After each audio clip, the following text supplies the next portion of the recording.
So the Kung Fu Panda franchise, incredibly successful for DreamWorks. I think it's one of their most successful right after the Shrek franchise. It's been going Mhm. strong now for the better part of 16 years, which is kind of crazy to think about. But it has been a while since the last one's come out. Kung Fu Panda 3 came out in 2016. So it's been about 7 years. And shortly thereafter, 3 released. They wanted to make a fourth one.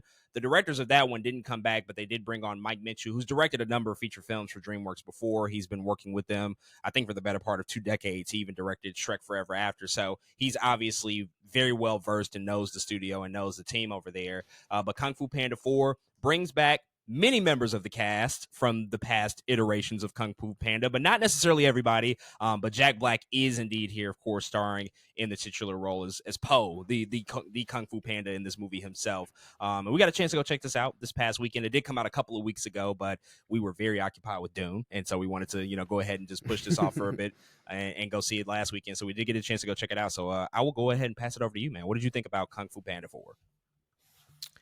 Man, like you said, this franchise has been going for a while, and it's so interesting because when Kung Fu Panda 4 was, I guess, on the horizon and being marketed, I was like, have I seen 3? Like, when did 3 come out? It's so interesting. These movies come out so often, kind of similar to the Despicable Me movies. I'm like, what number are we on at this point? And so it's kind of crazy that DreamWorks has come to Kung Fu Panda 4. It's crazy because in my mind, it means 3 must have done pretty god dang good in order to get here. But Kung Fu Panda 4, man, it comes in and it's fine. It's an okay movie.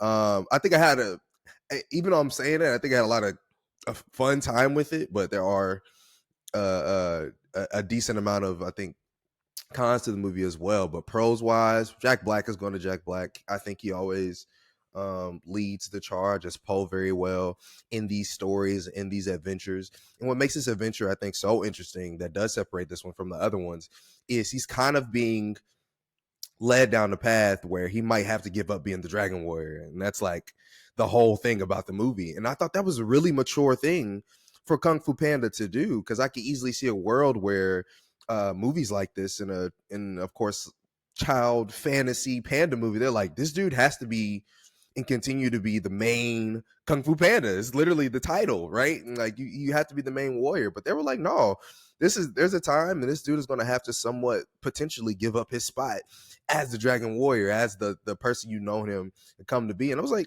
yeah, I love that as a mature idea coming into this film. And so, man, I really like some of those more mature themes that have to go down in this movie. In fact, I think this is probably the most mature Kung Fu Panda. There's a lot of really subtle things in it that does feel like Poe having to step up to adulthood, or there's a couple of dark jokes in here. I was like, oh, this is some of this is just really surprising. In something else I really liked about it were these random characters. They're known as the Bad Bunnies or whatever. I thought they were hilarious, man. They're like my favorite part of the movie. Anytime they're on screen, I was having a blast. Because they were firing on all cylinders. They're bunnies. They're obsessed with like violence. It's great. Really, there's a whole village that's obsessed with violence. It's really cool. But I think when it comes to the cons of this movie, there are the Furious Five. Their presence is kind of missed a little bit. I think in those other 3 movies, we've got them so much. They were literally integral to all those movies. It felt weird not hearing, all the voices, the Angelina Jolie and the Seth Rogen. You're like, where are all these people at? And again, you can kind of feel it a little bit. Also, the pacing kind of happened really fast. I know I feel like this movie could have used a little bit more time. Because I feel like we got everywhere really fast. I was just like, oh, well, the movie's ending now. That was quick. And we could have, as a story that is more mature, I feel like we needed a little more time to sit with a couple things, flesh a couple things out, and continue on that way. It's funny because even I'm pretty sure he Poe references it himself, like in the movie, talking about like how fast certain things can be. And then last but not least, I think this is probably the weakest of the Kung Fu Panda movies, though. I think the first two are still really good. The third one is just okay. This one I will also put on just okay. But again, I still had a good time watching it, and I don't have too many qualms with the movie, man. Apparently, maybe Aquafina is made to play these cartoon animals. Maybe like I'm never mad when she's doing that. That's like the point. That's like usually the times I'm like, huh, okay, she seems like she fits here, and she always does a decent job there as well. I can't. I have to say something about this too. Viola Davis as the chameleon in this movie. I thought she was killing it. I really like her performance. She has a very big presence to me as a villain, and I actually thought she was pretty scary as a villain. I think some of her execution is a little half baked. Not Viola Davis herself, but the character they gave her was like, oh, this is a lot of good ideas, but we can't. It's almost like again the time thing. It's almost like they couldn't see it all the way through. But I thought on the surface at the beginning, I was like, this might be one of the best animated villains we've ever gotten. Like I was really excited to see her. Her presence was cool. The character design was really cool.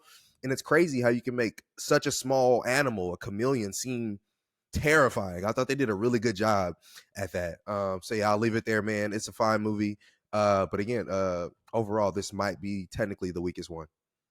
It's definitely the weakest one out of the four. I can confidently say that after walking out of Kung Fu Panda 4. For me, I've been a moderate fan of these films. Like, I'm not a huge, massive fan of them. I really only watched them seriously all in succession, maybe about 3 or 4 years ago. I had saw the Mm-hmm. first one a while ago, but what I do appreciate that they bring to the animated genre in America, at least, is just really the tradition of martial arts and wuxia filmmaking, and really incorporating a lot of those elements into the story, and taking them seriously. You hear a title like Kung Fu Panda, and it feels like it might be something that's like really silly and over the top. And of course, they have that. They have the silliness and the levity that's a part of it, but they take all of those elements of martial arts and wuxia style and all of those sensibilities very seriously in the mythology that they build out here, and all of the characters. And it's a really cool world that they've built out over the course of these four movies now. And I really like those first two as well. And Mm-hmm. by and large, you see every single one of these movies. They have a fantastic voice cast, really talented people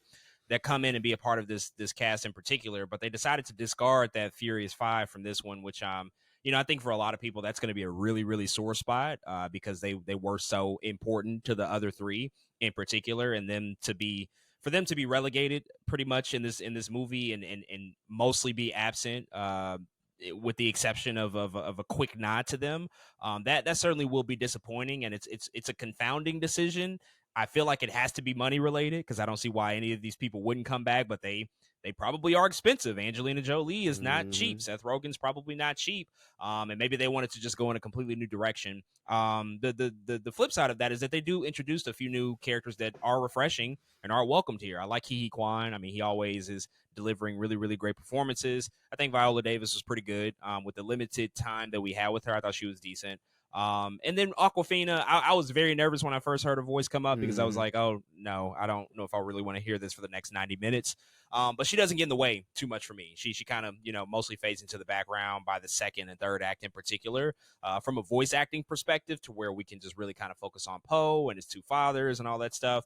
So overall, it was decent. It was decent, but I think this is one of those reliable franchises that, as long as they can continue to make them every so often, and Mm-hmm. still keep them at a certain level of quality, there's no reason that families and kids and the people that this is geared towards are going to come back out, because it's been a while since there's been an animated movie in theaters, for kids to go see. And I think that this is like proof positive that they have been dying for that for the past few months, because this movie's making a lot of money.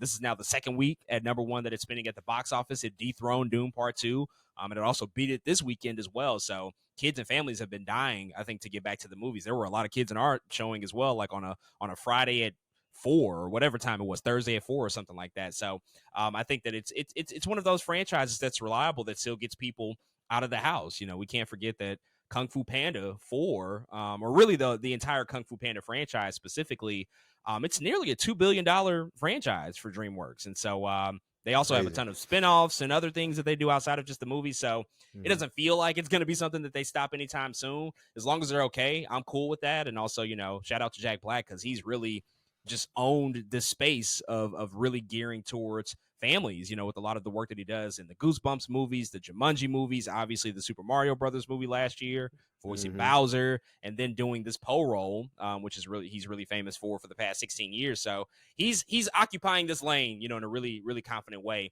And I want to see more actors do that, really kind of find a lane and own it. I'm going to bring that up a few times throughout this podcast because there's a lot of news items that I think relate to that point. But it's good to see him being successful. It's good to see Kung Fu Panda still, speaking to audiences and still resonating, at least in some way, maybe with a few adjustments along the way. But we will certainly have to see. But folks, with all of that said, those are all of our thoughts on the brand new Kung Fu Panda 4. If you've checked this movie out, hit us up and let us know what you think.